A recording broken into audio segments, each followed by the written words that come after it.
Dalam nama Bapa dan Putra dan Roh Kudus. Amin. Allah yang penuh kasih, sabda-Mu adalah terang dan pelita bagi hidup kami. Kami mohon bimbinglah kami dan utuslah Roh-Mu, Roh Kudus-Mu, Roh Bapa dan Putra, agar kami mampu mendengarkan dan merenungkan firman-Mu. Semoga dengan daya Roh Kudus-Mu itu, kami mampu mendengarkan dengan telinga kami, merenungkan dengan hati kami, dan mencoba merealisasikannya konkret dalam kehidupan kami. Doronglah kami untuk memiliki niat dan tekad yang sungguh-sungguh, sehingga kami mampu mengamalkan sabda-Mu dalam seluruh tugas karya dan pelayanan kami sehari-hari dimanapun kami berada. Dengan pengantaran Putra-Mu Tuhan kami Yesus Kristus, yang hidup dan berkuasa kini dan sepanjang segala masa. Amin. Tuhan bersama-Mu dan bersama Roh-Mu. Inilah Injil suci menurut Yohanes. Dimuliakanlah Tuhan. Dalam amanat perpisahannya, Yesus berkata kepada murid-muridnya, "Jikalau kamu mengasihi aku, kamu akan menuruti segala perintahku. Aku akan minta kepada Bapa dan Ia akan memberikan kepadamu seorang penolong yang lain, supaya Ia menyertai kamu selama-lamanya." Jawab Yesus, "Jika seorang mengasihi aku, ia akan menuruti firman-Ku, dan Bapa-Ku akan mengasihi dia, dan kami akan datang kepadanya dan diam bersama-sama dengan dia. Barang siapa tidak mengasihi aku, ia tidak menuruti firman-Ku, dan firman yang kamu dengar itu bukanlah daripada aku, melainkan dari Bapa yang mengutus aku. Semuanya itu kukatakan kepadamu selagi aku berada bersama-sama dengan kamu. Tetapi penghibur, yaitu Roh Kudus, yang akan diutus oleh Bapa dalam nama-Ku, Dialah yang akan mengajarkan segala sesuatu kepadamu dan akan mengingatkan kamu akan semua yang telah kukatakan kepadamu." Demikianlah sabda Tuhan. Terpujilah Kristus. Peristiwa Pentakosta yang dirayakan gereja setiap tahun 50 hari sesudah Paskah adalah momen penting yang mengingatkan kita akan kekuatan dan kasih Roh Kudus yang mempersatukan umat Kristiani. Peristiwa ini bukan hanya sebuah peristiwa historis, tetapi juga sebuah pengalaman rohani yang terus-menerus bergema hingga saat ini, detik ini. Gereja tidak dapat bekerja tanpa Roh Kudus.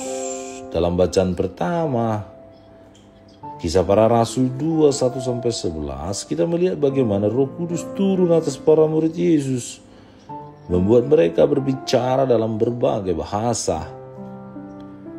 Dan peristiwa ini menunjukkan bahwa Roh Kudus adalah sumber kekuatan dan inspirasi yang mampu mengatasi perbedaan budaya, bahasa, bahkan latar belakang. Kendati dengan bahasa yang berbeda-beda, tetapi mereka saling memahami dan mengerti satu sama lain. Bahasa yang mempersatukan, yang mempererat.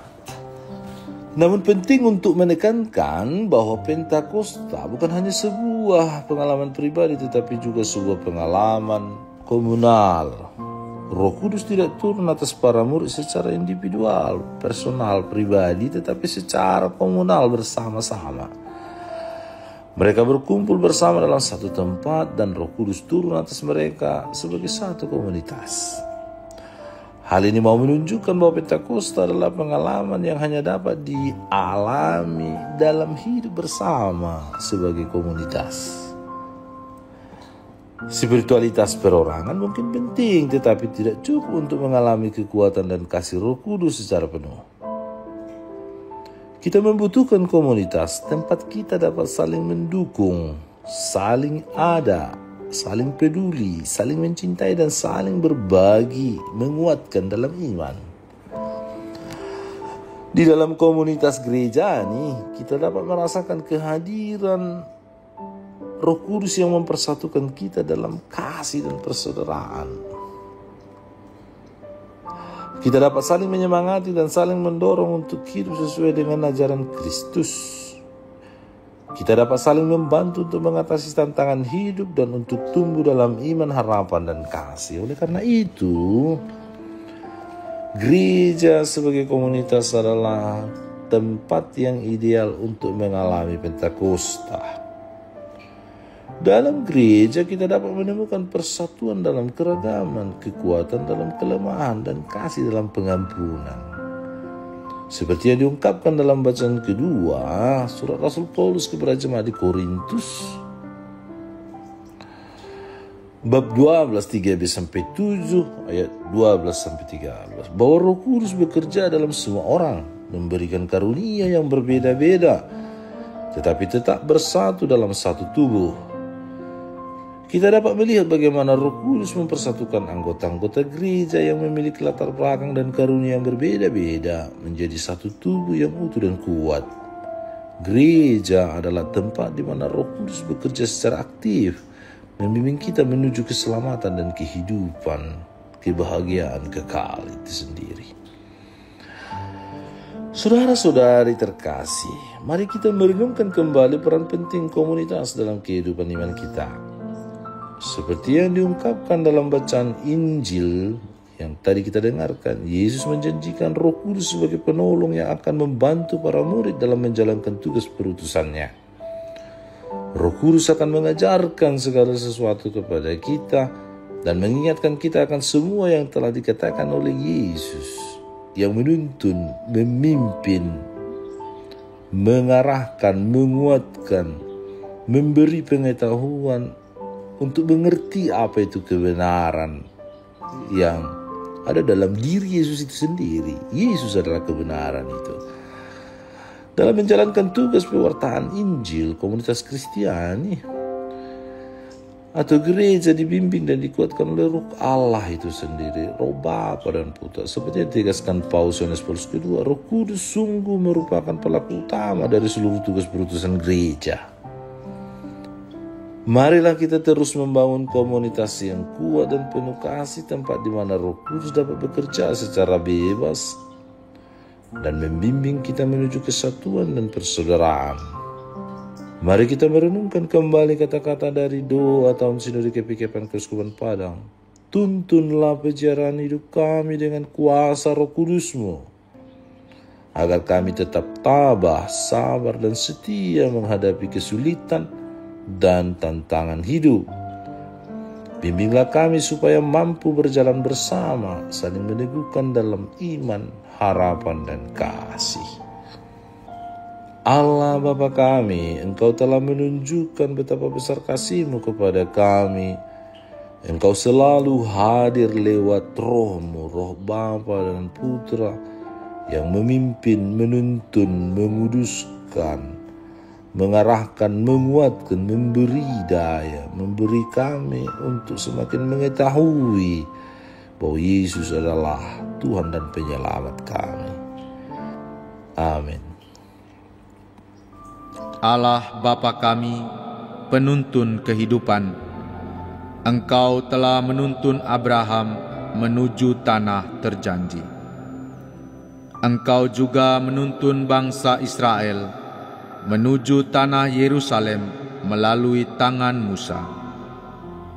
Kini kami umat-Mu Keuskupan Padang sedang berjalan bersama dalam sinode kefikepan menuju keselamatan yang Engkau janjikan dalam diri Putra-Mu Yesus Kristus.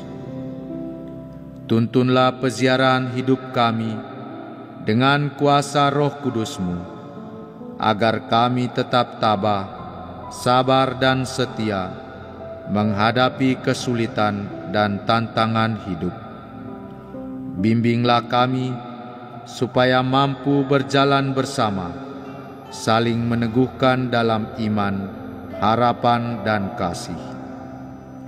Bunda Maria, doakanlah kami putra-putrimu, sepanjang sinode kefikepan ini berlangsung. Ya Bapa, Engkau kami sembah dan muliakan, kini dan sepanjang masa. Amin. Tuhan bersamamu dan bersama rohmu. Semoga saudara sekalian, seluruh tugas karya dan pelayanan kita, niat-niat baik kita untuk menjadi murid-murid Tuhan yang sungguh-sungguh peduli terhadap sesama kita, dilindungi, dibimbing, dan diberkati oleh Allah yang Maha Kuasa, Bapa dan Putra dan Roh Kudus. Amin.